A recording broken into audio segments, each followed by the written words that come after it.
Beloved, once again, we thank the Lord very much for giving us yet another nice opportunity in order to share His word once again. I want to continue from where I left the other time. I remember that time when we shared the book of Genesis chapter 1, and I emphasized on the verse 2. So we are going to continue from here. And the verse 2 says, Genesis chapter 1, verse 2, and the earth was without form and void, and darkness was upon the face of the deep, and the Spirit of God moved upon the face of the waters. So, as the scripture has said, every human being has his outward part. He has his natural sense, the visible aspect of his life, his body, his height, whatever you might see on a human being. That's our outside part, our visible part. And then we also have our invisible part, which is our soul. So the invisible part is what makes us. Naturally, our true image, our true nature is the one inside. Our flesh or our body is a home that houses our soul.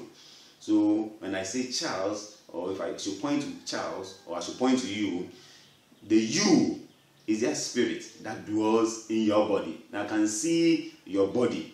I can see you. I can see you. What I can see now on you is your flesh, is your body. But the true you is inside you. And when sin got into this world, sin got into it, had its way into this world through us, through the me, through the you, through the inside being. So it is our inside being which is defiled. So God sees our inside being to declare us sinners, not our outside. Now, after sin has gotten into us through the disobedient act of Adam and Eve in the Garden of Eden, our spirit in us died. So, in the eyes of God, we are called dead beings. We are living, but spiritually, we are dead. So, outwardly, we live, but inwardly, we are people who die. That is why the Lord sees the need of first receiving life. Now, somebody might have some kind of sicknesses, diseases, and through it die. Now, the sickness or disease might bring certain symptoms, or certain challenges, or certain problems, or some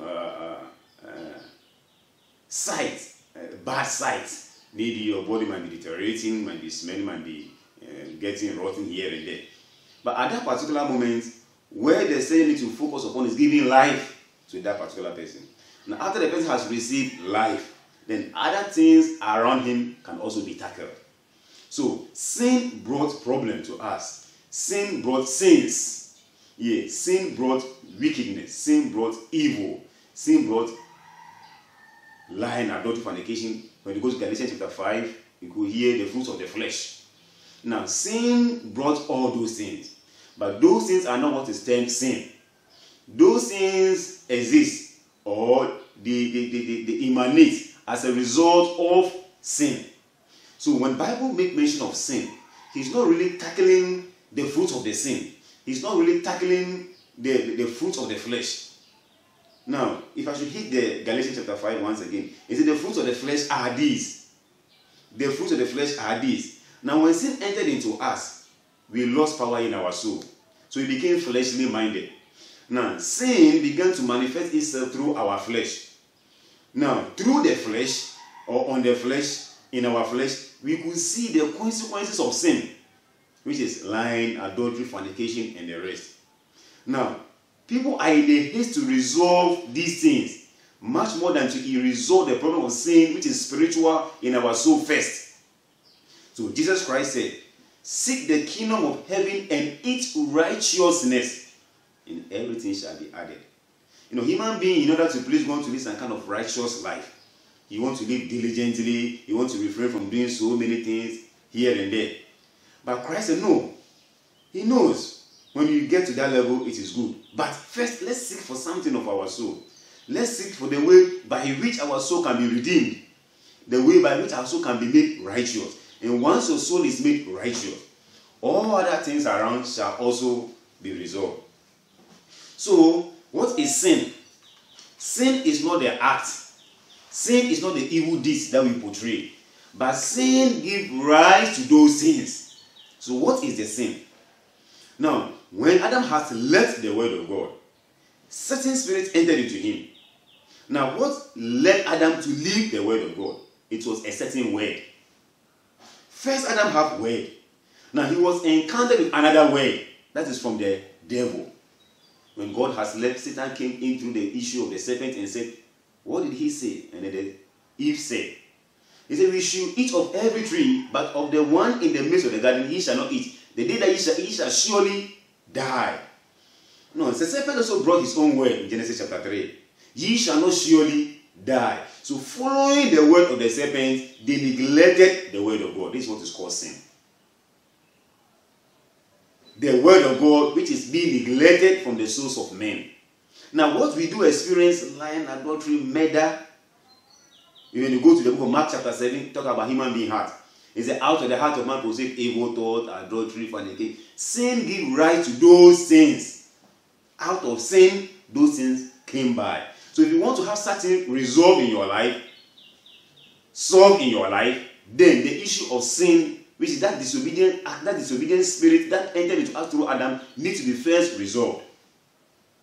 Now, how did we find ourselves in this? Through disobeying the word of God by the crafty way of the devil through the serpent. The day that ye shall eat, ye shall not surely die. Word of God says, ye shall surely die. Now, what led them to touch the tree of the knowledge of good and bad? That is the word of the serpent. So the word of the serpent, which was accepted by Adam, defiled our soul and made our soul sinful. So by this we were called sinners.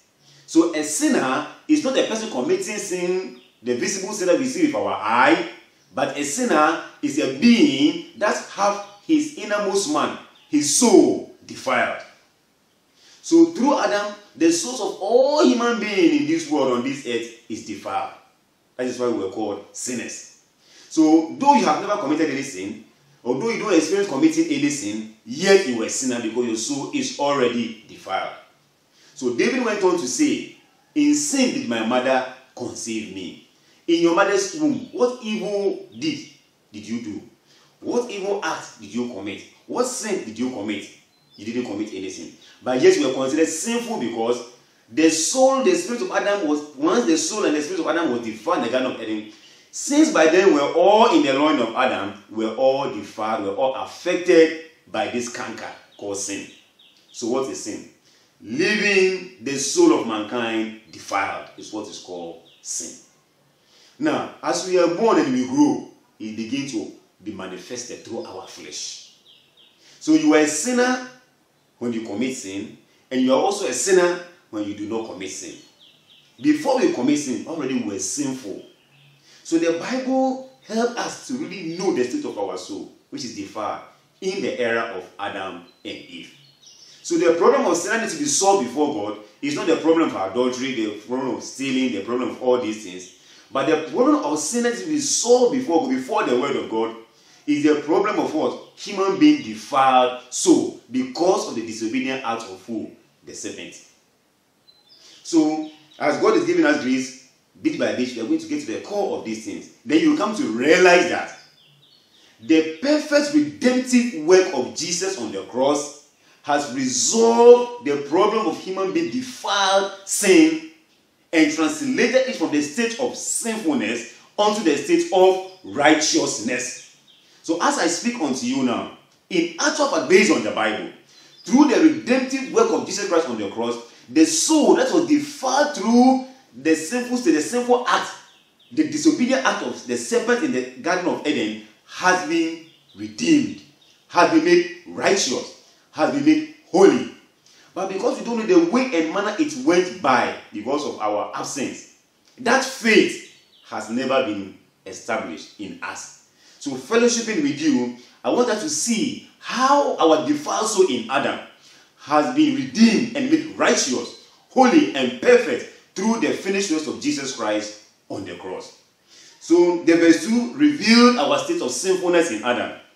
And then the verse 3 showed us the solution to it. Verse 3 says, and God said, let there be light, and there was light. In that same case, when all of us became sinners through Adam, God commanded his son Jesus Christ to come and die on the cross, shed his blood, that through this blood shed by Jesus Christ 2019 years ago, our soul is redeemed. So Christ shouted on the cross, it is finished.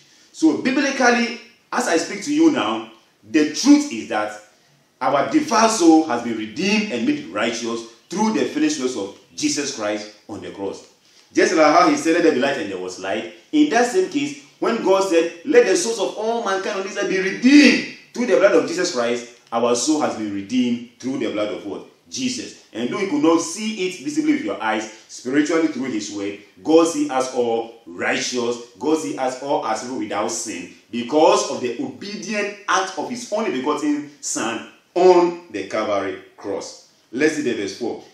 And God saw the light, that it was good, and God divided the light from the darkness. So now, beloved, through the finished work of Jesus Christ on the cross, our soul has been made righteous. Our soul has been redeemed without our works. Now when you see Romans chapter 3 verse 24, it says, being justified freely by his grace through the redemption which is in Christ Jesus. The verse 3 talks about Genesis chapter 1 verse 2. Romans chapter 3 verse 23 talks about human being state of soul in Genesis chapter 1 verse 2. And then the verse 24 of Romans chapter 3 talks about human being redeemed soul in Genesis chapter 1 verse 4 and 5. So beloved, if only you can believe this word, then you are a righteous child of God. God bless you. Grace Pulpit, broadcasting Jesus Christ, the living way of life.